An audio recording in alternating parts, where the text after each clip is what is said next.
Voilà, bonjour tout le monde. On se retrouve encore une fois sur votre chaîne Académie SSLP TV. Et aujourd'hui, j'ai choisi un sujet qui porte sur la philosophie et la démocratie. Et voici le sujet, l'exercice de la philosophie peut-il contribuer au développement de la démocratie? Point d'interrogation. Maintenant, pourquoi le choix du sujet? Parce que, de nos jours, force est de constater que la question relative à la consolidation de la démocratie est d'une activité brûlante.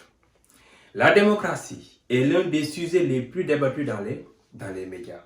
Mais cela n'est pas sans cause. En effet, il importe de signaler que l'une des raisons qui explique cette actualité de la démocratie, c'est qu'elle est en crise. Cependant, par la montée des populismes, cette crise de la démocratie s'explique en grande partie par la montée des populismes de droite, mais aussi par l'apolitisme d'importants nombres de personnes. C'est pourquoi la philosophie, en tant qu'activité qui favorise la réflexion critique, pourrait être un élément décisif pour stabiliser et enfin radicaliser la démocratie. C'est d'ailleurs ce qu'on essayera de voir dans ce sujet. Maintenant, nous avons l'exercice de la philosophie. L'exercice de la philosophie. On a ici le petit. Contribuer au développement de la démocratie. L'exercice, on a l'exercice de la philosophie. On met ici l'exercice de la philosophie. Ici, dans ce sujet, l'exercice de la philosophie renvoie à la réflexion philosophique. À la réflexion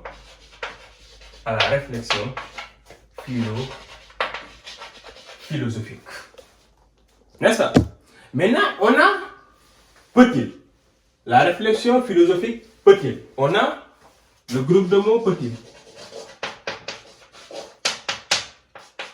Peut-il, ici, dans ce sujet, renvoie au fait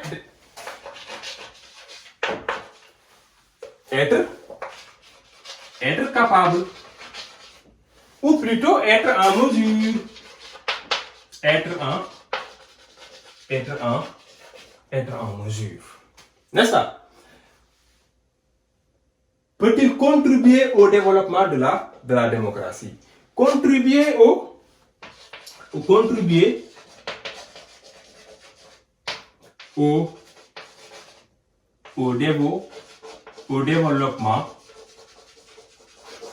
développement de la démocratie.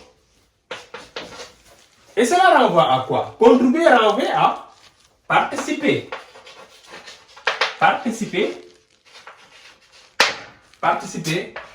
à l'amélioration ou plutôt à l'approfondissement même de la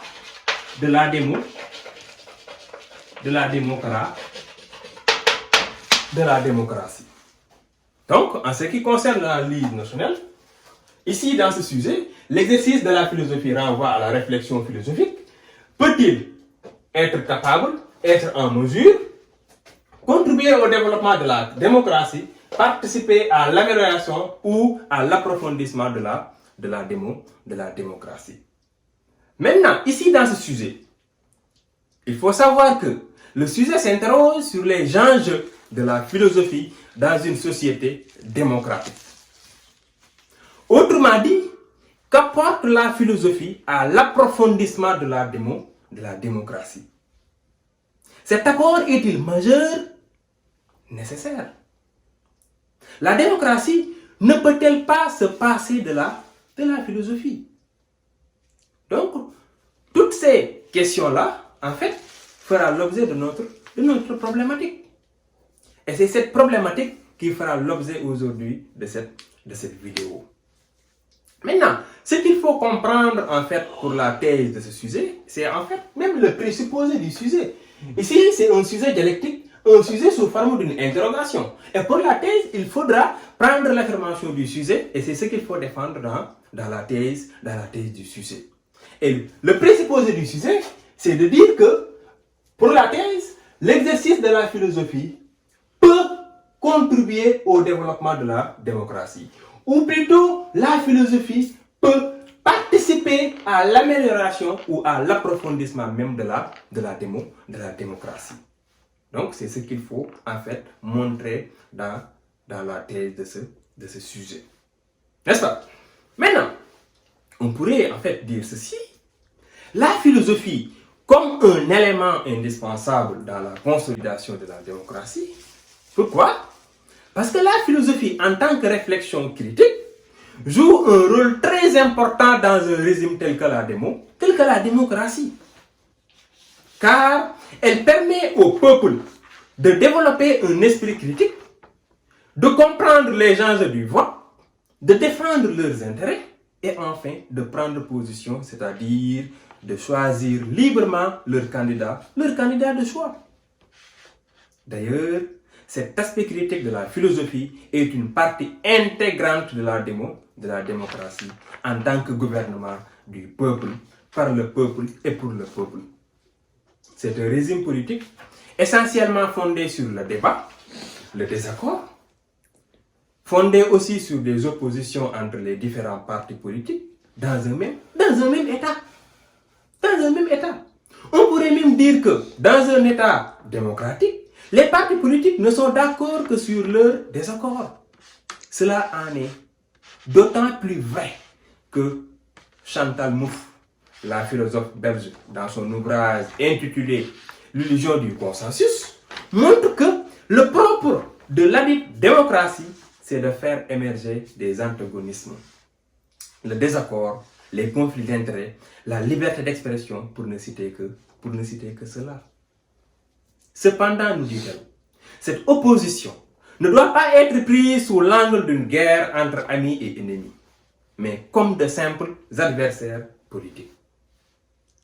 C'est dans ce sens qu'elle écrit en ces termes, je le cite, « Quand une politique démocratique est incapable à mobiliser le peuple autour des projets politiques distincts et qu'elle se limite qu'au bon fonctionnement du marché, tous les éléments sont réunis pour permettre aux démagogues d'exprimer la frustration populaire. » Fin de citation.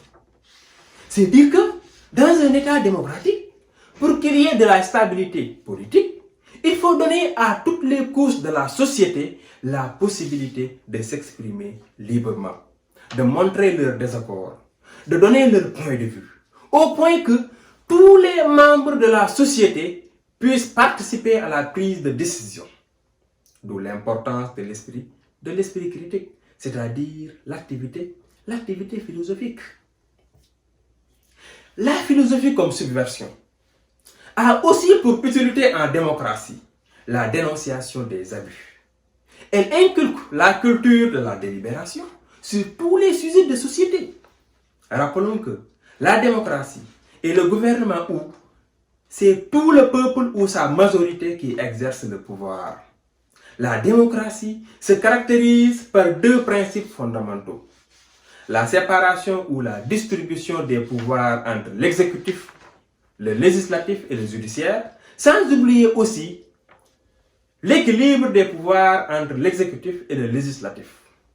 Le président, chef de l'exécutif, et le parlementaire sont élus par le peuple qui leur délègue son pouvoir.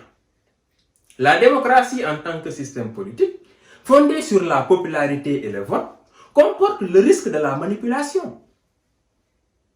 Maintenant, le rôle du philosophe sera dans ce sens celui d'un vigile qui veille au règne du bon sens et de la transparence dans les affaires de la cité, sur les principes de la démocratie pour mieux l'approfondir.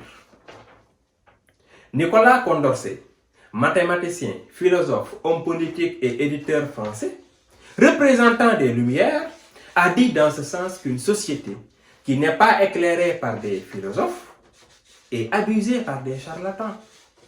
Les charlatans sont soit les hommes politiques, soit des religieux, soit de simples mystificateurs. La critique philosophique joue un rôle important dans une démocratie. Elle permet de sauver celle-ci. Cela est d'autant plus vrai que même Philippe Petit, le philosophe irlandais, dans son ouvrage intitulé Le néo-républicanisme, dans Théorie de la liberté et du gouvernement, Petit tente de promouvoir un gouvernement démocratique fondé sur la contestabilité des décisions politiques. Pour lui, dans un régime démocratique, républicaine, comme la nôtre, notre chère République du Sénégal, le peuple doit avoir un potentiel contestataire. Et cela n'est possible, bien sûr, que lorsque le dit peuple est suffisamment nourri d'une immense culture philosophique. Pourtant, dans l'Antiquité déjà, Platon croyait à une utilité morale et politique de la philosophie, d'où sa célèbre prophétie. Je le cite, les peuples seront heureux quand les philosophes deviendront rois ou les rois philosophes. Fin de citation. Pour lui, le bonheur des peuples serait réalisé par les philosophes parce qu'ils ont la sagesse. Ils savent ce qui est meilleur pour l'homme et ils sont vertueux. Philippe Petit va beaucoup plus loin en montrant que l'État a le devoir même de rendre compte au peuple de toutes les décisions pour qu'il y ait de la transparence et de la stabilité démocratique. Maintenant, si on analyse le principe de l'avis majoritaire en démocratie, on voit tout de suite l'importance de la philosophie. La philosophie est anticonformisme. Or, selon Alexis de Tocqueville, le principe de l'avis majoritaire incline au conformisme généralisé, à une démission collective des citoyens.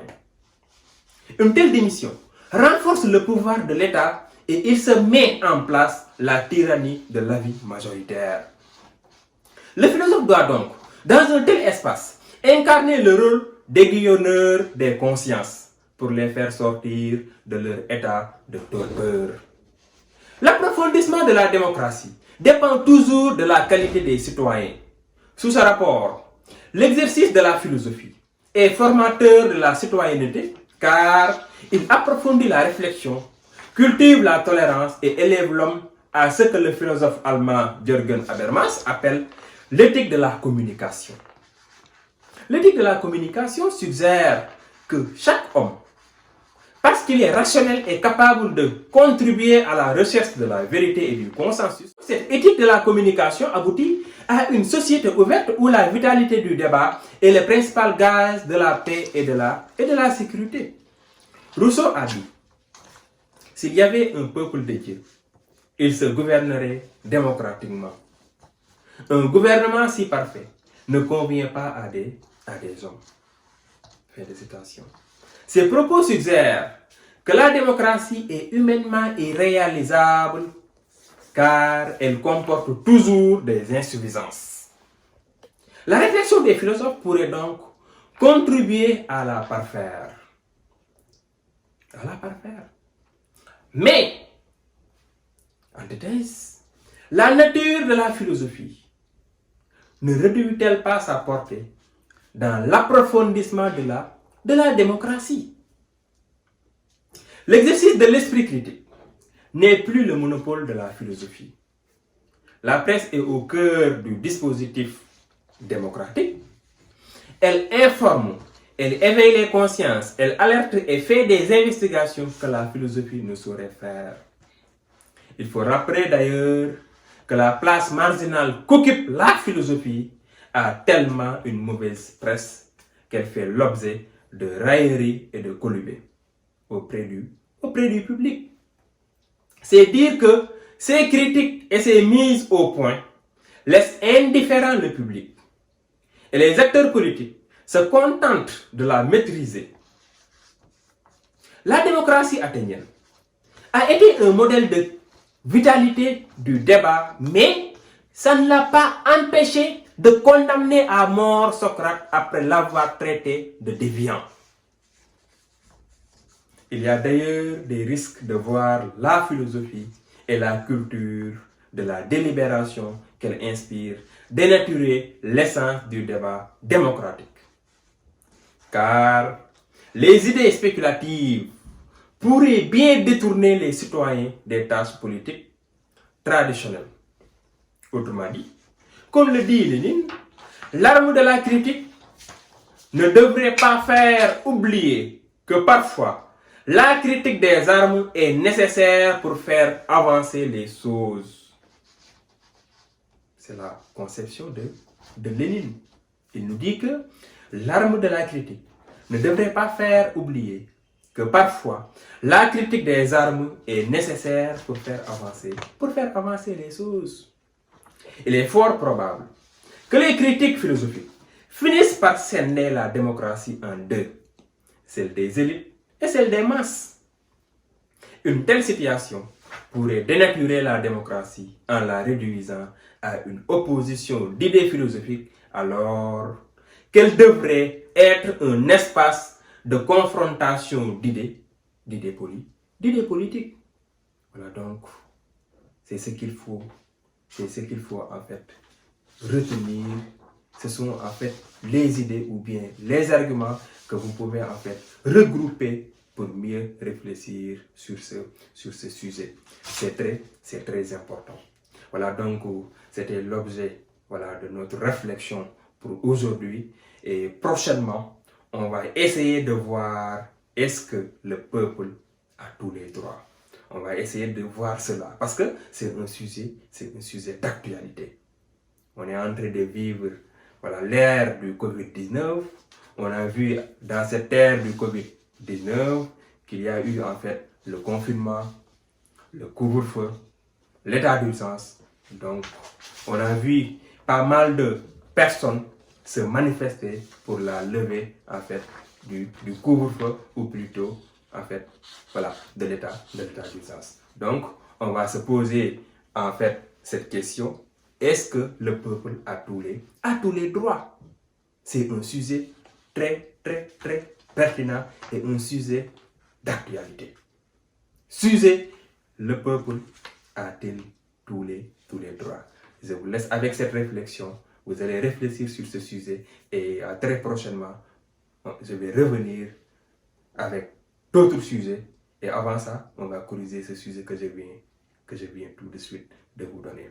Maintenant, si vous avez aimé la vidéo, un petit pouce j'aime, ça nous fait toujours plaisir. Si vous n'êtes pas encore abonné et si vous voulez toujours recevoir nos vidéos, donc vous pouvez vous abonner. Et maintenant, je vous remercie infiniment et je vous souhaite que de bonnes choses.